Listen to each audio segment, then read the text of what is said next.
Spy X Family, episodes 4 and 5. There is one character that I wanted to punch in the face so much, and I think everybody else who watched this show and this episode probably agrees with me. And probably some of the characters in the show, they probably agree too. Anyway, the plot of these two episodes is, actually I did a double feature, is that they finally get to where the interview is, and while everybody is filing inside, they have tests and teachers and instructors and everything lining up, observing all the different applicants and whether they deserve to try and get in the interview. And many of them obviously don't pass. And I was watching and I was like, oh, please don't get rid of Anya. Because then their mission fails and I don't know what they're going to do about that. Thankfully, the headmaster thinks that they are so elegant, especially when they not only stop and pay respects to the founder's statue, but when they get to the first real test to save a boy who got caught in the stupid gutters, and he's apparently doing that for extra credit, Lloyd pulls him out easily, but gets sewage on his clothes, obviously. And at first, you think, oh shoot, they did that wrong. But they came prepared. They came prepared with an extra change of clothes. Where they changed, I do not know. Because one minute they're wearing the dirty clothes, next frame, they're fine. They have different clothes on. I'm like, how did they do that? And the headmaster is just as shocked and impressed as, well, I am. And when they get close, a herd of stampeding animals shows up. It turns out this is an actual crisis because none of them were in charge of that. Thankfully, Lloyd not only saved a boy who almost got caught in it, but Yor ended up stopping the main lead bull by hitting pressure points and trying to play it off as, oh, I knew all about this long ago, and like, lady, I think by now he should probably assume about something. You are not a normal girl. Because, you agreed to marry the guy. Even after just knowing him, not even probably a day, I think. But how long did she know him before they decided to get married? Actually, did they actually technically get married? Because they talked about going to the courthouse and get it all official then. Did they actually do it? And the headmaster was, well, very shocked, obviously, at this because, who expects this to happen? And he runs out and personally tells them, you can go on to the interview process. Just go on and wait in another room and get yourselves all freshened up and everything. And he's like, no need. And they change clothes again. And I'm like, what the fuck were they expecting to happen? I'm like I said, he's like, these people are insane. Because it's not a matter of being elegant at this point, it's a matter of what is up with these people. And they get to where the interview process is, and it's brutal. The guy in the middle is the one I want to punch so much, and apparently he used to be the headmaster's kid?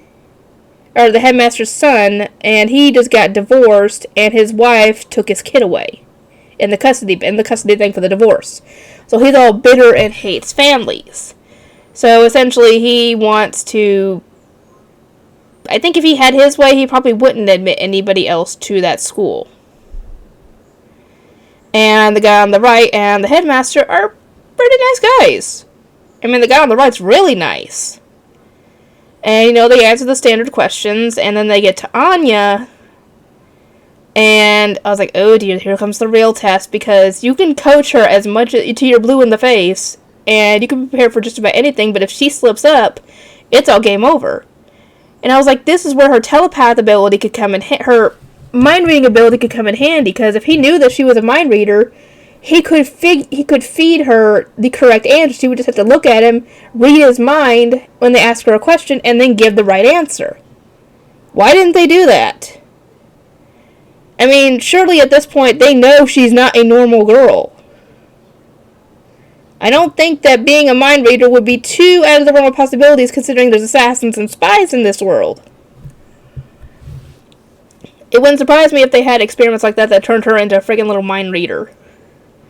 And the bad thing is that when they ask her what she wants to do while she's going to school there, she reads his mind, and he was going over what he would want to do, which is what his mission is, and she blurts out his mission right then and there, but they obviously don't understand what she meant. They think she was talking about, she wants to get to know the teachers and everything that are far smarter than her, so she's essentially having ambition. The guy I want to punch so badly, he crosses a line so much that I imagine everybody who watched this episode wanted to reach through the television screen into the episode, grab the guy, and strangle him, because he asked her, since this essentially is your second mother, who do you love more, your new mommy or your old mommy? And this kind of triggered her, and I was like, oh, please don't tell me that her mother is actually dead and that she remembers her, because I don't know how old Anya is at this point. How old is she? 6, 7? So maybe she kind of remembers her mother, and this set her off, and she started crying for her mommy. And obviously both Yor and Lloyd were ticked off at this. He even requested I would want a different question. And I was like, oh, I wouldn't be surprised if he punches the guy. And he almost did. He looked like he was about to punch the guy, but instead he punched the table in front of him. And they left. And even, I was like, please tell me the headmaster and the other guy are not going to stand for this. And he doesn't. The headmaster goes and punches him. I don't blame him at all. Like, yeah, you don't treat your future students that way. Especially when they have powerful family members who could ruin the school. Because as Lloyd was leaving, he was like, if this is how you treat your students, I'd rather go to a different college if this is how you guys treat people. So essentially saying Eden College was a bad place to go to school to. While this is going on, they try to figure out, well, what are we going to do if we fail? Because the mission was riding on this. So they just have to wait, and in the next episode, they head there to get the results, and they actually meet with the headmaster, who gives them the list of kids on the waiting list, because she wasn't on the list of admissions, and she's at the top of the list. And I love how Yor had a idea that she would go and murder somebody whose kid is on the list so Anya could get in. I'm like, no, it's not. You don't have to go that far. And she was like, no, I don't have to go that far.